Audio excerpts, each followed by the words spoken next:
आप सभी का एक बार फिर से स्वागत है हमारे इस YouTube channel point of study में। दोस्तों आज हम लेकर आए हैं एमबीडीए गाइड का जो है प्रकाश के परावर्तन चैप्टर यानी कि फिजिक्स का जो पहला चैप्टर है उसका पूरा ऑब्जेक्टिव जो है ना क्लियर करा देंगे। यदि आप है ना एमबीडीए गाइड का पूरा चैप्टर देख लेते हैं, पढ़ लेते हैं हमारे इस YouTube चैनल पर, तो आपको मैं बता दूँ 450 प्लस मार्क्स जो है ना मिलने वाला है। जी हाँ दोस्तों, आप बिल्कुल बने रहे मेरे इस वीडियो में और शुरू से बिल्कुल स्किप नहीं करना है और शुरू से अंत तक देखना है, तभी आपको है समझ में आ जाएगा और पूरा का पूरा क्वेश्चन आपको टकरा जाएगा। जी हाँ दोस्तों, तो इससे पहले आप मेरे इस यूट्यूब चैनल पर नए हैं तो प्लीज़ चैनल को सब्सक्राइब कीजिए। अगर वीडियो अच्छा लगे तो प्लीज़ लाइक कीजिएगा और ज़्यादा से ज़्यादा दोस्तों के पास शेयर करना ना भूलिएगा। ठीक है, चलिए क्वेश्चन नंबर 1 की तरफ बढ़ते हैं। तो क्वेश्चन नंबर 1 यहाँ पर कहता है कि समतल दर्पण की फोकस दूरी क्या होती है। मेरे प्यारे दोस्तों यहाँ पर दिया हुआ 4 ऑप्शन दिया, अनंत दिया हुआ, शून्य दिया हुआ, उसके बाद 100 सेंटीमीटर, 50 सेंटीमीटर। तो यदि बात करें समतल दर्पण की, तो समतल दर्पण की जो दूरी होती है वो अनंत होता है। क्या होता है?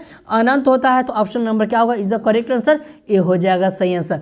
चलिए तो क्वेश्चन नंबर 2 की तरफ बढ़ते हैं। तो क्वेश्चन नंबर 2 कहता है कि उत्तल लेंस के सामने वस्तु को कहाँ रखने पर प्रतिबिंब वस्तु के बराबर आकार का बनेगा। तो यदि हम उत्तल लेंस की बात करें तो उत्तल लेंस जो है ना उसका किनारे का जो भाग होता है वो रंगा होता है, पेंट होता है अंदर का भाग। उसके बाद जो है ना यहाँ इस तरह से है ना प्रतिबिंब जाता है, उसका छाया इस तरह से बनेगा। ठीक है, तो उत्तल लेंस के जो सामने जो है ना कहाँ रखने पर वस्तु को प्रतिबिंब जो है ना समान आकार के बनेगा।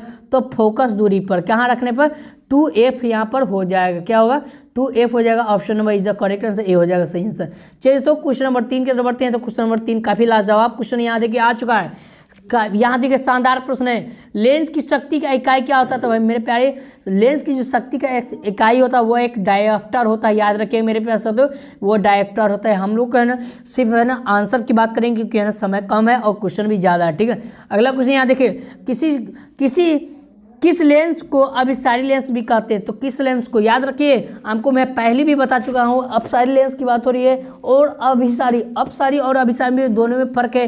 तो अपसारी लेंस की बात हो रही है तो उत्तल लेंस होगा। क्या होगा? वो उत्तल लेंस हो जाएगा। ऑप्शन नंबर क्या होगा ये आपको बताना है, तो 4 का ए हो जाएगा। जी हाँ दोस्तों, अभिसारी की बात हो रही है तो उत्तल लेंस और अपसारी की बात होगी तो अवतल लेंस हो जाएगा। ठीक है, याद रखिएगा। अगला क्वेश्चन नंबर बढ़ते हैं। तो अगला क्वेश्चन यहाँ क्वेश्चन नंबर 5 की तरफ बढ़ते हैं। तो क्वेश्चन नंबर 5 शानदार प्रश्न यहाँ देखिए, कहता है कि उत्तल दर्पण का उपयोग कहाँ होता है। मेरे प्यारे साथियों यहाँ देखिए, कहता है उत्तल दर्पण का जो उपयोग कहाँ होता है। तो उत्तल दर्पण का उपयोग है गाड़ी के साइड मिरर के रूप में किया जाता है। Option number is the A correct answer हो जाएगा। चलिए समझ में आ रही है? हाँ, चलिए अगला क्वेश्चन यहाँ देखिए, लाइक कर दीजिए वीडियो को, जल्दी से जल्दी सेशन को फटाफट है ना शेयर कर दीजिए। अगला क्वेश्चन है, किसी उत्तल लेंस के द्वारा वस्तु का आभासी एवं आवर्धित प्रतिबिंब बनना हेतु वस्तु की स्थिति कहाँ होनी चाहिए। तो जब मैं बात करूँ कि उत्तल लेंस में जो है ना आभासी और आवर्धित प्रतिबिंब बनेगा तो वस्तु की जो स्थिति होगा वो कहाँ होगा ये आपको बताना। तो जी हाँ दोस्तों, वो होगा बिल्कुल एफ तथा प्रकाशीय केंद्र ओ के बीच में होगा। ठीक है, हाँ याद रखिएगा। अगला क्वेश्चन आ चुका है यहाँ पर, काफी शानदार प्रश्न, क्वेश्चन नंबर 7 की तरफ बढ़ते हैं। तो क्वेश्चन नंबर 7 कहता है दर्पण सूत्र, काफी शानदार है, 21 में पूछा है और इस साल भी 2022 में ही पूछेगा। तो दर्पण सूत्र क्या होता है मेरी बार प्यारे साथियों, दर्पण सूत्र की बात हो रही है तो 1/b + 1/u बराबर 1/f हो जाएगा। काफी शानदार प्रश्न आया था, तो ऑप्शन नंबर ए हो जाएगा सही आंसर। चलिए अगला क्वेश्चन नंबर 8 की तरफ बढ़ते हैं। तो क्वेश्चन नंबर 8 इस प्रकार का कहता है कि लेंस का सूत्र क्या होता है। वाह, क्या लेंस के सूत्र की बात हो रही है और दर्पण के सूत्र की बात हो रही है, तो दोनों में एक ही फर्क है, बस माइनस लगाना है। ठीक है, बीच में क्या लगाना है? माइनस। तो कहाँ माइनस लगेगा? तो 1/b - 1/u बराबर 1/f होता है। याद रखिएगा, ऐसे लगा देना माइनस, और लेंस सूत्र पूछेगा तो माइनस, और उसके बाद जो है ना दर्पण सूत्र पूछेगा तो प्लस लगा देना है बीच में, बस यही काम करना है। हाँ चलिए अगला क्वेश्चन में बढ़ते हैं। तो क्वेश्चन नंबर 9 की तरफ बढ़ते हैं। तो आ चुका है यहाँ देखिए, काफी शानदार प्रश्न है, कहता है सरल सूक्ष्मदर्शी में किस प्रकार का लेंस कार्य करती है। तो सरल सूक्ष्मदर्शी की बात रहे तो वो उत्तल लेंस कार्य करेगी। Option number C is the correct answer. चलिए हाँ अगला क्वेश्चन आ चुका है। क्वेश्चन नंबर 2 कहता है कि 2 मीटर फोकसांतर वाले, यार VBI ये क्वेश्चन है। ठीक है, अगला क्वेश्चन यहाँ देखिए, कहता है 2 मीटर फोकसांतर वाले उत्तल लेंस की क्षमता ज्ञात करना है। तो 2 मीटर फोकसांतर वाले उत्तल लेंस की जो क्षमता होती है वो प्लस जो है ना 0.5D हो जाता है। क्या होता है? 0.5D हो जाएगा, डायोप्टर जिसको बोलते हैं। अगला क्वेश्चन यहाँ देखिए, क्वेश्चन नंबर 11 आ चुका है। यहाँ देखिए कहता है कि किसी गोलीय दर्पण की फोकस दूरी 10 सेंटीमीटर है तो उसका वक्रता त्रिज्या क्या हो। अरे वक्रता त्रिज्या की बात हो रही है, वाह वेरी गुड। आर बराबर क्या होता है 2f, आर बराबर क्या होता है 2f। तो जी हाँ दोस्तों, तो 2 आगुने f का मान जो है फोकस दूरी दिया हुआ 10, तो 10 दूना क्या होगा 20। हाँ, इसका सही आंसर क्या होगा option number C, very good. अगला क्वेश्चन यहाँ देखिए, क्वेश्चन नंबर 12 की तरफ बढ़ते हैं। तो 12 कहता है कि अवतल दर्पण की फोकस दूरी क्या होती है। तो अवतल दर्पण की बात हो रही है। तो दोस्तों अब मैं बता दूं कि अवतल दर्पण की फोकस दूरी हमेशा ऋणात्मक होता है, जबकि उत्तल दर्पण की फोकस दूरी धनात्मक होता है। Option number A is the correct answer होगा। चलिए काफी शानदार प्रश्न। क्वेश्चन नंबर 13 के बढ़ते हैं। तो 13 का कहता है, आप देखिए अगला क्वेश्चन है, किसी अवतल दर्पण की फोकस दूरी f और वक्रता त्रिज्या r, तो निम्नलिखित में संबंध सही संबंध क्या है भाई। तो संबंध बता रहा है और सही बात हो रही है, तो क्या होगा r बराबर 2f। अभी मैं सूत्र बताया था, तो r बराबर क्या होगा 2f हो जाएगा सही आंसर।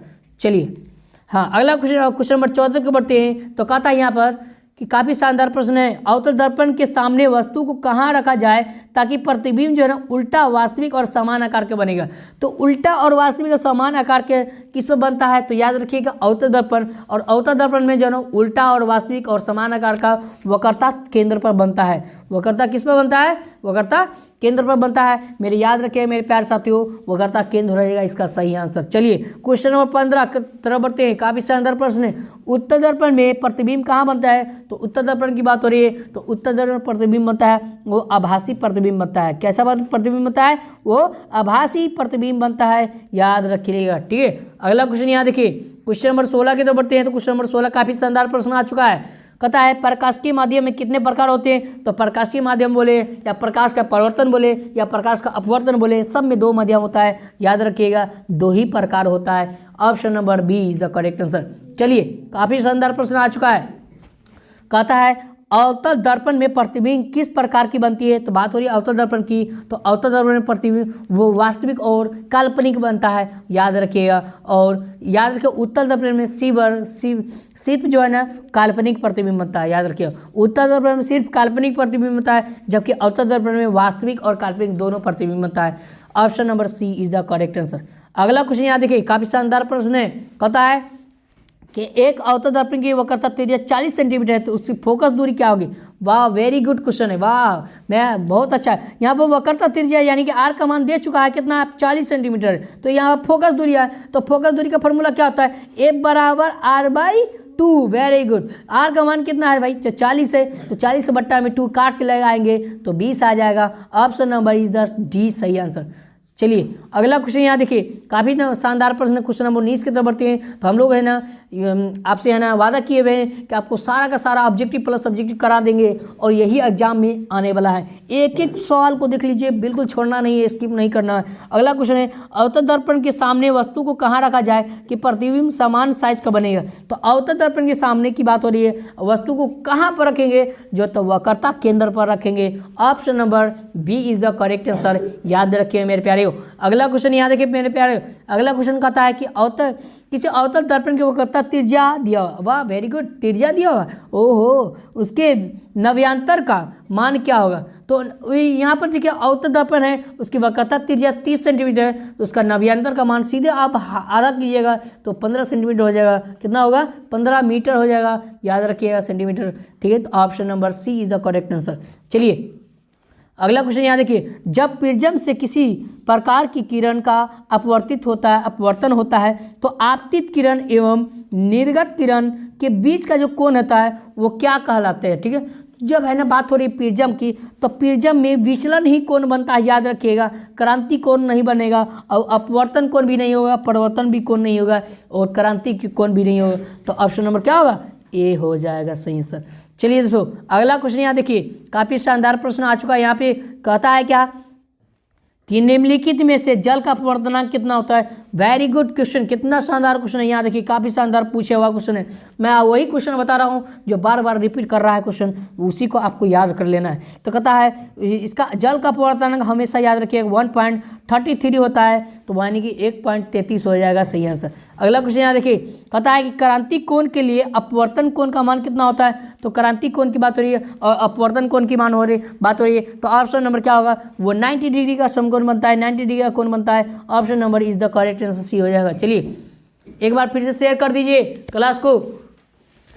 अगला क्वेश्चन है, प्रकाश के पीछे लौटने की प्रक्रिया को कहते हैं। जब प्रकाश की किरण किसी माध्यम से पीछे लौटती है तो उस परिघटना को क्या कहते हैं, तो प्रकाश का परावर्तन कहते हैं। जी हाँ, प्रकाश का परावर्तन। काफ़ी शानदार प्रश्न आ चुका है, एक बार देख लीजिए। वीडियो नहीं लाइक किए तो प्लीज़ लाइक कर दीजिए। अगर लाइक करते हैं तो बहुत ही मोटिवेट होते हैं और मुझे बहुत ही खुशी होती है, और आपके लिए इसी तरह का वीडियो मैं बनाती ही रहूँगा और बिल्कुल आपका एग्जाम बहुत ही अच्छा जाएगा। अगला क्वेश्चन है, प्रकाश के परावर्तन के दूसरे नियम नियम में मान होता है तो यानी कि बात हो रही है कि प्रकाश के परावर्तन के दूसरे नियम में किसका मान समान होता है। तो दूसरे नियम की बात हो रही है तो किसका मान समान होता है, तो हम लोग सभी जानते हैं कि आपतन कोण परावर्तन कोण के क्या होता है, बराबर होता है। तो हमेशा इस द करेक्ट आंसर बी हो जाएगा। याद रखिए, हमेशा नहीं होगा बट आपको आंसर याद रखना है, ठीक है। ये नहीं करना कि भाई हम यहाँ पर बी बना रहे तो वहाँ पे भी बी बनाकर आ जाइए, ठीक है। जहाँ ऑप्शन दिया रहेगा वहाँ आपको टिक मार लेना। देखिए यहाँ पर काफ़ी शानदार प्रश्न है। देखिए कितना मैं बार बार बोला हूँ कि प्रकाश का अपवर्तन की बात हो रही है या परावर्तन की बात हो रही है या विचलन कोण की बात हो रही है, तो इनमें ही दो ऑप्शन होता है। तो याद रखिएगा, प्रकाश के परावर्तन के कितना नियम है, देखिए कितना बार पूछ चुका है, तो 2 नियम है। Option number B is the correct answer. हाँ, अगला क्वेश्चन यहाँ देखिए, अगला क्वेश्चन यहाँ पर देखिए, कहता है कि दाढ़ी बनाने में कौन सा दर्पण का उपयोग किया जाता है। वाह, वेरी गुड क्वेश्चन यहाँ देखो आ चुका है। दाढ़ी बढ़ाने में जो है ना किस दर्पण का उपयोग किया जाता है, तो अवतल दर्पण का उपयोग किया जाता है, जिसको हम हजामती बनाने में भी बोल सकते हैं, ठीक है। अगला क्वेश्चन यहाँ देखिए 28 के दो बढ़ते हैं। तो 28 का आता है यहाँ पे काफ़ी शानदार प्रश्न है। देखिए, एक व्यक्ति समतल दर्पण की 4 सेंटीमीटर पर की चाल से आ रहा है, तो व्यक्ति का जो है ना समतल दर्पण में बना आप अपना प्रतिबिंब का किस चाल से आती हुई प्रतीत होगी। तो बात हो रही है एक समतल दर्पण की ओर से 4 मीटर पर सेकेंड से आ रहा है। तो जब 4 मीटर पर सेकेंड की बात हो रही है तो अपना है ना व्यक्ति समतल दर्पण की बात हो रही है, तो समतल दर्पण 2 गुना होगा। तो ऑप्शन नंबर क्या होगा, 4 का 2 गुना 8 हो जाएगा। ऑप्शन नंबर सी।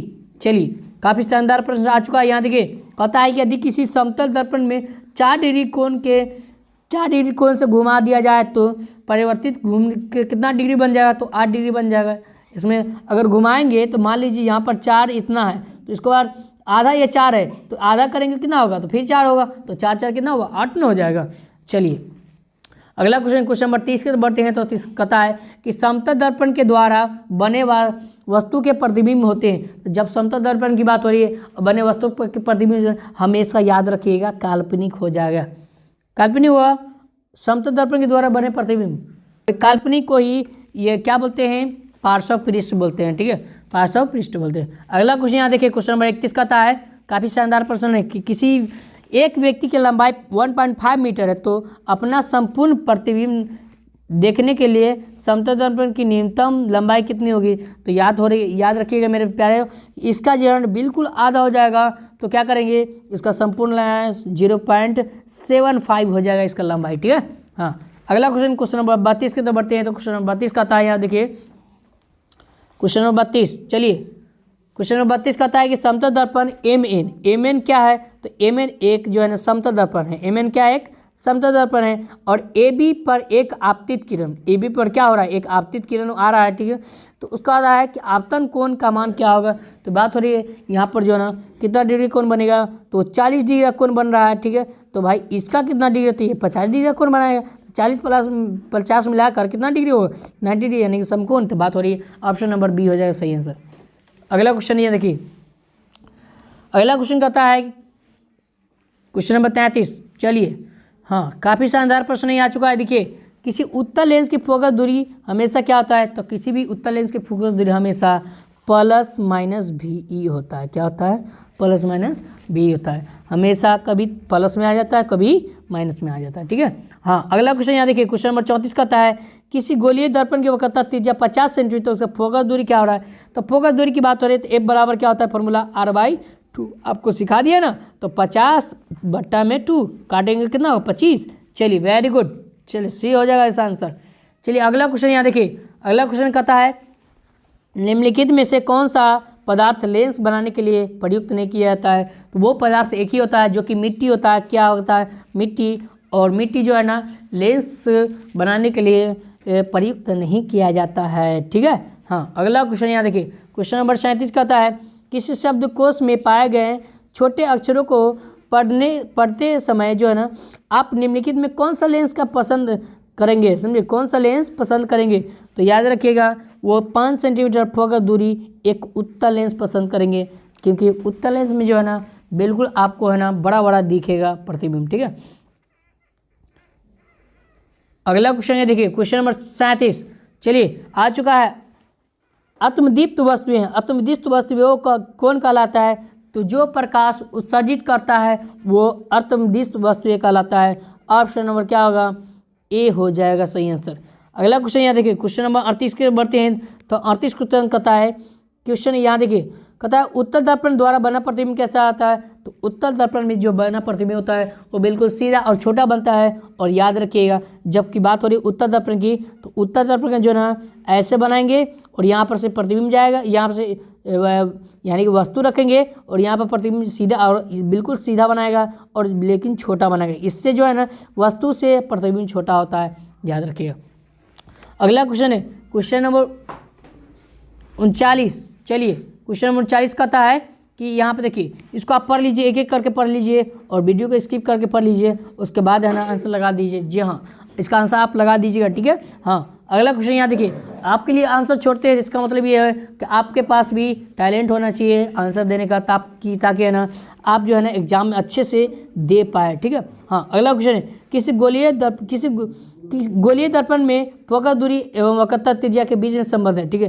तो कह रहा है गोलीय दर्पण में फोकसांतर और वक्रता त्रिज्या में संबंध क्या होता है? तो R बराबर 2F या F बराबर R/2, ये आपको बताना है। जी हाँ दोस्तों, तो इसका आंसर आप क्या करना है?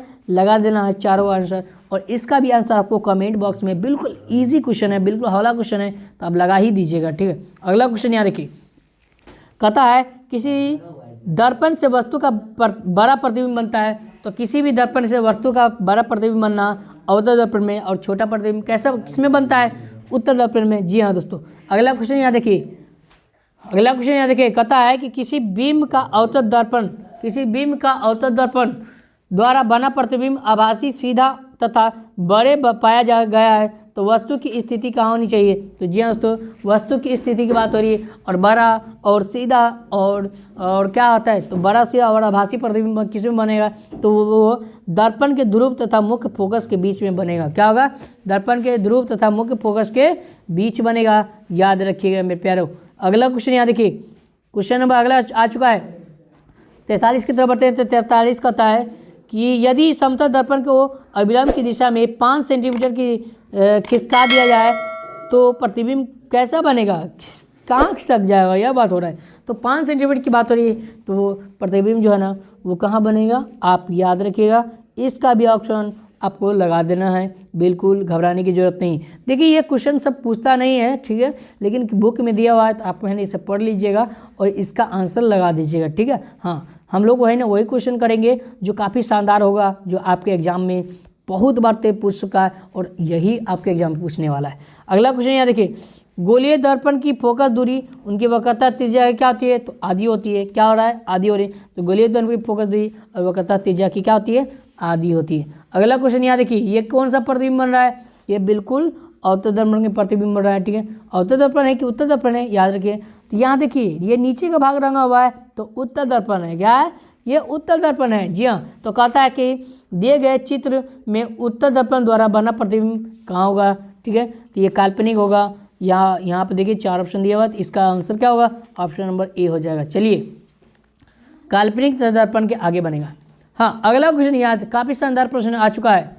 कहता है कि स्पेक्ट्रम में किस रंग की किरण सबसे झुकाव अधिक होता है? तो बात हो रही है किस रंग की किरण की और सबसे अधिक झुकाव होता है, तो वो एक बैगनी रंग होता है। क्या होगा? बैगनी रंग, ऑप्शन नंबर डी। चलिए, वेरी गुड। अगला क्वेश्चन यहाँ देखिए, तैलीय कागज होता है, तैलीय कागज कैसा होता है? या वेरी गुड क्वेश्चन है। यहाँ देखिए, पारदर्शक, अपारदर्शक, प्रभाषक, इनमें से कोई नहीं। तो क्या होता है? ऑप्शन नंबर सी हो जाएगा, पारभाषक होता है, याद रखिए मेरे प्यारो। अगला क्वेश्चन यहाँ देखिए, क्वेश्चन नंबर 49 कहता है, देखिए ये सब क्वेश्चन है ना उतना नहीं पूछता है, बट आपको मैं बता देता हूँ, काफ़ी है ना चलिए, किसी दर्पण से आप चाहे कितनी ही दूरी पर खड़े हो तो आपका प्रतिबिंब सदैव सीधा प्रतीत होता है। वो किस दर्पण में होगा? तो केवल समतल दर्पण, केवल अवतल दर्पण, केवल उत्तल दर्पण या समतल अवतल दोनों।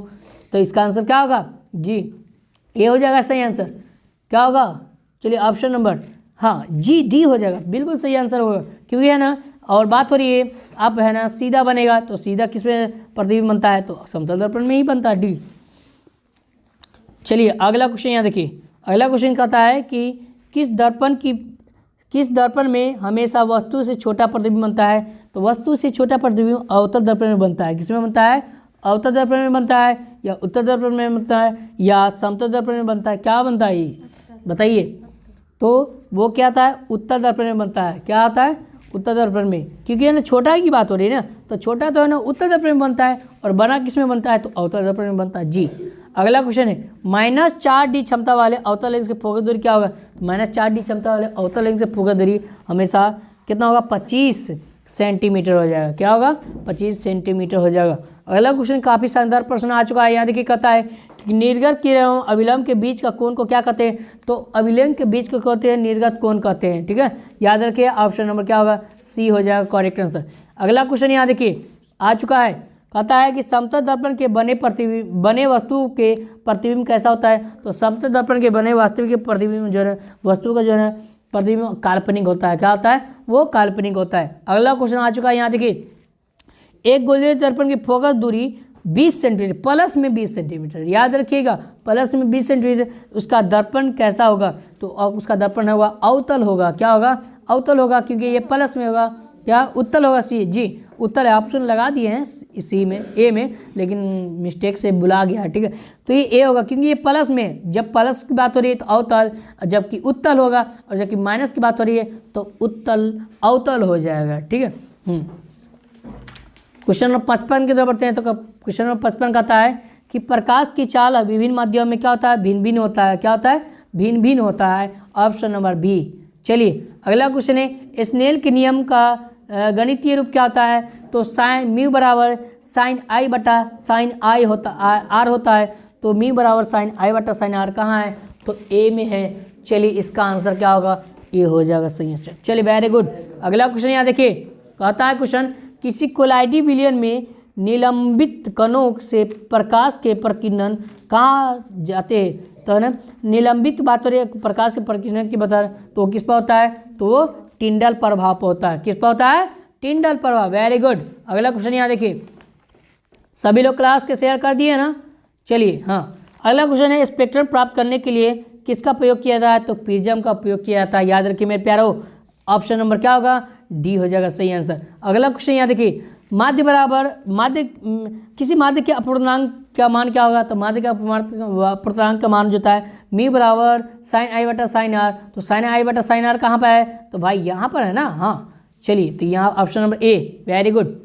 अगला क्वेश्चन यहाँ देखिए, अगर किसी अवतल दर्पण की फोकस दूरी एफ अवकता त्रिज्या आर है तो एफ बराबर क्या होगा? r/2 होगा। क्या होगा? एफ बराबर r/2 होगा। ऑप्शन नंबर ए हो जाएगा सही आंसर। अगला क्वेश्चन यहाँ देखिए, अगर आ चुका है, यहाँ पे कहता है कि उत्तल लेंस के 4 अपवर्तित किरणों को दर्शाया गया है, इसमें कौन सा गलत है? इसमें कौन गलत है आपको ये बताना है। तो याद रखिएगा इसका गलत कौन है? तो ऑप्शन नंबर क्या होगा? डी गलत है। ठीक है, डी गलत है, क्योंकि जो है ना जब प्रकाश की किरण ऐसे जाता है तो इस तरह से नहीं मुड़ता है। ठीक है, ऑप्शन नंबर डी।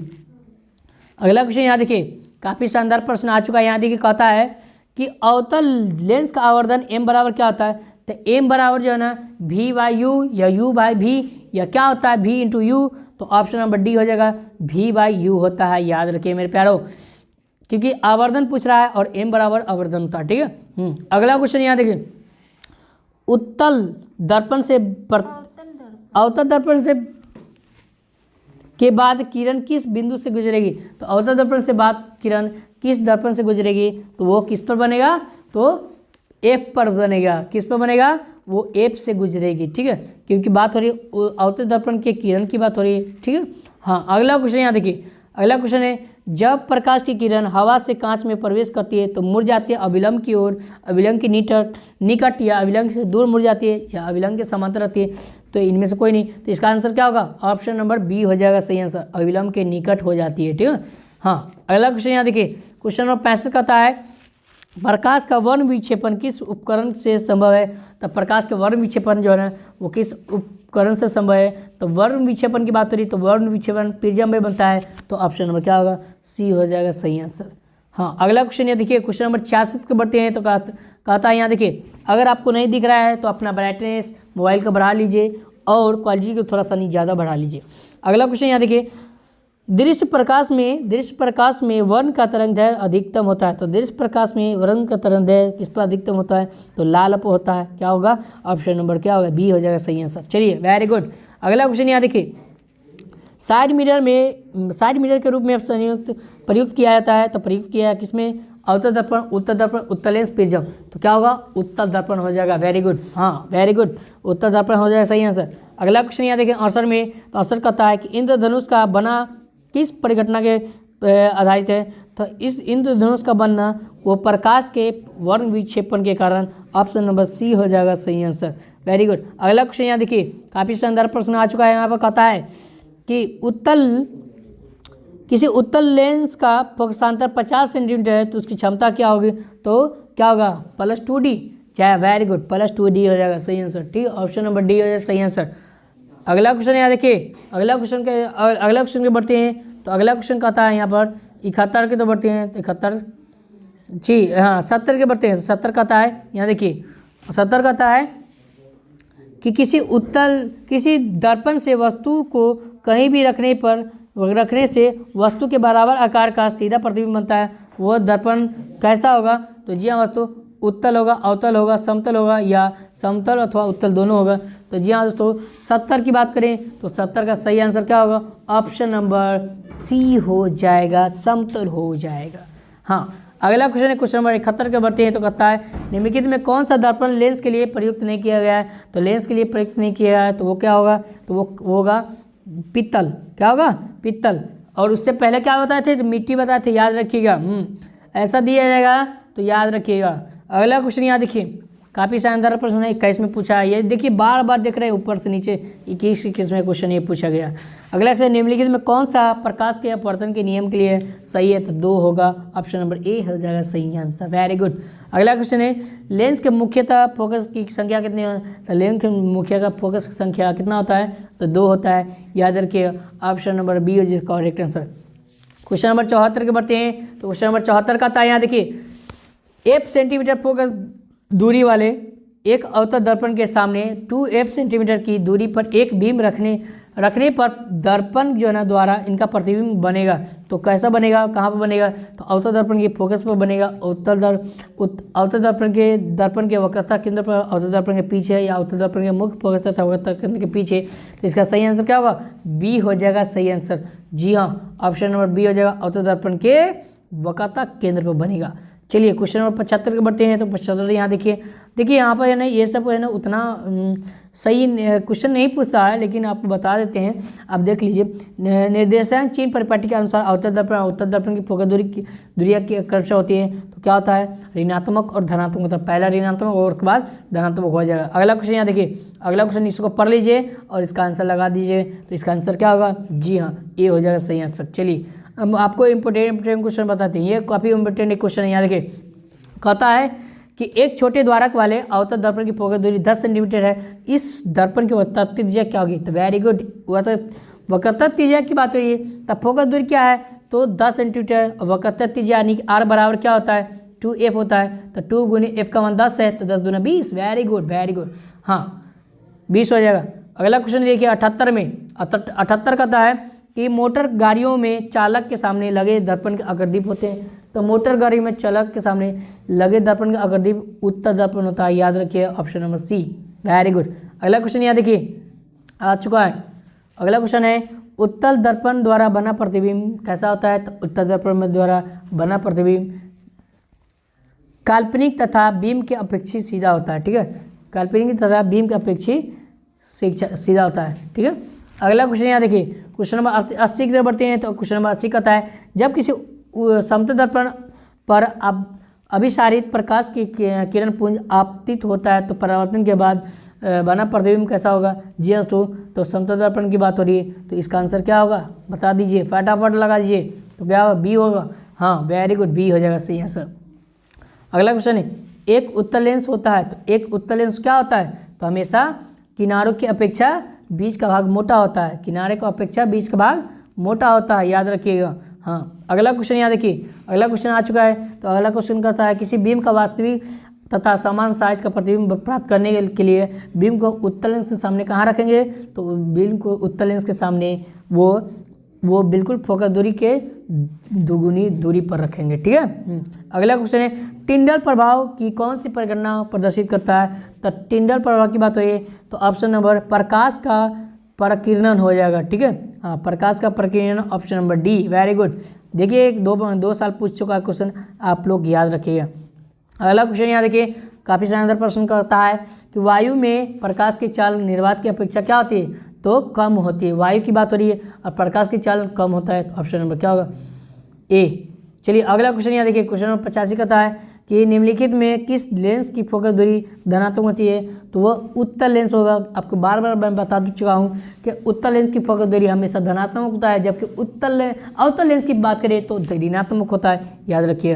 अगला क्वेश्चन 86 की बढ़ते हैं। तो 86 कहता है नई क्रांतिक परिपाटी के अनुसार दर्पण के सामने रखे गए बीम दूरी ली जाती है, तो क्या होगा? वो ऋणात्मक ली जाती है, ऑप्शन नंबर बी हो जाएगा सही आंसर। चलिए अगला क्वेश्चन यहाँ देखिए, 87 कहता है कि निम्नलिखित में से किस माध्यम में प्रकाश की चाल अधिकतम होती है? तो वो निर्वात में होता है सबसे ज़्यादा, जहाँ की हवा वगैरह ये सब नहीं होता है, समझिए। अगला क्वेश्चन यहाँ देखिए, कहता है कि निम्नलिखित में से किस दर्पण की फोकस दूरी हमेशा धनात्मक होता है? तो धनात्मक की बात हो रही है तो उत्तल दर्पण होगा, option number B is the correct answer. अगला क्वेश्चन है 89 की तरफ बढ़ते हैं। तो यहाँ तक आ चुका है। देखिए यदि किसी समबाहु त्रिभुज के प्रिज्म में निर्गत कोण और विचलन कोण 40 डिग्री और 30 डिग्री है तो आपतन कोण कितना डिग्री होगा? Very good. आपतन कोण जो है ना वो 50 डिग्री का बनेगा, क्योंकि जो है ना 40 और 30 में है ना एक डिफरेंस है जो कि 50 आगे है ना जाएगा। अगला क्वेश्चन 90 की तरफ बढ़ते हैं। तो 90 कहता है कि एक उत्तल लेंस की क्षमता एक डायप्टर है तो उसकी फोकस दूरी क्या होगा? तो +-10 जी 100 सेंटीमीटर होगा, जी +100 सेंटीमीटर, क्योंकि एक डायप्टर की बात हो रही है, एक डायप्टर 100 सेंटीमीटर के बराबर होता है, option number C is the correct answer. अगला क्वेश्चन यहाँ देखिए 91 की तरफ बढ़ते हैं। तो कहता है पानी में डूबे एक अवतल लेंस की फोकस दूरी हवा में इसकी फोकस दूरी क्या की अपेक्षा होगा? अधिक होती है, कम होती है और अपरिवर्तित रहती है, इनमें से कोई नहीं, तो ऑप्शन नंबर सी हो जाएगा सही आंसर, अपरिवर्तित रहती है, याद रखिए मेरे प्यारो। अगला क्वेश्चन यहाँ देखिए, तालाब का जल कम गहरा दिखाई देने का कारण क्या है? तो तालाब का जल कम गहरा दिखाई देने का कारण है प्रकाश का अपवर्तन। इसी तरह हम लोग पूरा VBI क्वेश्चन कर चुके और 92 पहला चैप्टर से 92 क्वेश्चन कर चुके और नेक्स्ट वीडियो आने वाला है जो कि केमिस्ट्री में होगा और केमिस्ट्री का VBI और बिल्कुल शानदार प्रश्न लेकर आएंगे। तो जी हाँ दोस्तों, वीडियो को शेयर कर दीजिएगा और ज़्यादा से ज़्यादा इतना शेयर कीजिएगा ताकि उसको भी एग्जाम से रिलेटेड जो है ना हल मिल सके, सॉल्यूशन मिल सके। और वीडियो पर नए हैं तो प्लीज़ चैनल को तो लाइक करना और सब्सक्राइब करना बनता है। जी हाँ, चलिए फिर मिलते हैं नेक्स्ट वीडियो में, तब तक के लिए आप सभी का एक बार